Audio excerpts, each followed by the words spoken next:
This is The Space Shot, episode 76 for July 29th, 2017. Space drinks and legislation. Hey everyone, welcome to The Space Shot, your daily space history, pop culture, and news fix. I'm John Molnix. A quick launch update before I start. Yesterday, a Soyuz rocket and capsule carrying an Italian, Russian, and American lifted off and arrived at the International Space Station. They greeted their fellow Expedition 52 crewmates and spoke with people on the ground. I'm excited to see what the crew's going to be doing for the eclipse on August 21st. In an interview with William Harwood with CBS News, NASA astronaut Randy Bresnik talked about the preparations to photograph the eclipse from the space station. Bresnik said that there will be 3 passes, one over the Pacific, one over the Midwest, and one over the Atlantic, and that the crew of the station is going to be sharing the pictures with everyone back here on Earth right away. Now for some history. There's 2 things I want to talk about before I dive into the National Aeronautics and Space Act. On July 29, 1985, the Space Shuttle Challenger launched on the STS-51 mission and successfully completed an abort to orbit. An early shutdown of one of the Space Shuttle main engines meant that the Challenger wasn't able to reach as high of an orbit as planned, but the mission was still successful. The shuttle carried experiments that studied life sciences, in addition to a suite of instruments that examined plasma physics, solar physics, and high-energy astrophysics and astronomy. A weird part of the payload, courtesy of the Cola Wars, flew on STS-51F.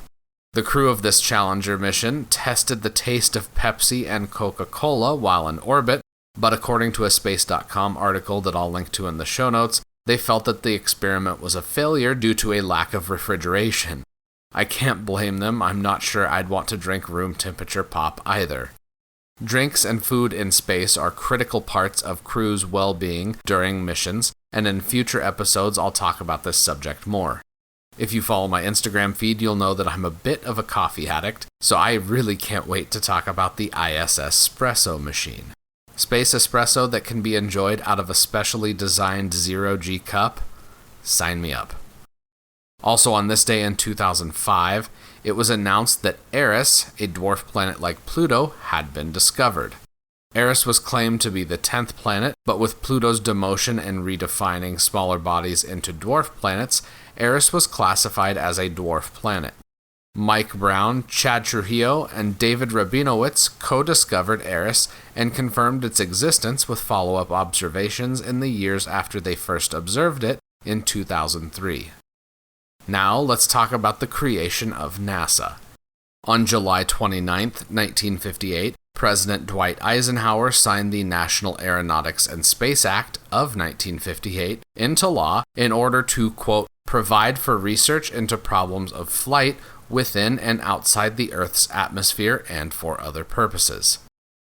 The text of the act goes on to state that, quote, the Congress hereby declares that it is the policy of the United States that activities in space should be devoted to peaceful purposes for the benefit of all mankind. The Congress declares that the general welfare and security of the United States require that adequate provision be made for aeronautical and space activities. The Congress further declares that such activities shall be the responsibility of and shall be directed by a civilian agency exercising control over aeronautical and space activities sponsored by the United States. The separation of military and civilian aspects of the space program was something that was central to NASA from the very beginning. The creation of NASA didn't happen overnight, although it did happen relatively quickly in government time, thanks to Sputnik being launched the year prior. Sputnik launched on October 4, 1957, and the draft of the legislation that Eisenhower submitted to Congress was finished on April 2, 1958. The hearings in the House and Senate and an executive branch advisory committee were able to come up with legislation that transformed NACA, the National Advisory Committee for Aeronautics, into NASA in under a year. The original act has been amended and the language in it updated over the ensuing decades. In tomorrow's episode, I'm going to go into more detail about the National Aeronautics and Space Act, in addition to some Apollo 15 history. If you have ideas for the show, reach out to me. You can find me just about anywhere at John Molnix. I'd love to chat. Share this episode with your friends, family, or anyone that enjoys podcasts. Let me know what you think of the show by leaving a rating in iTunes.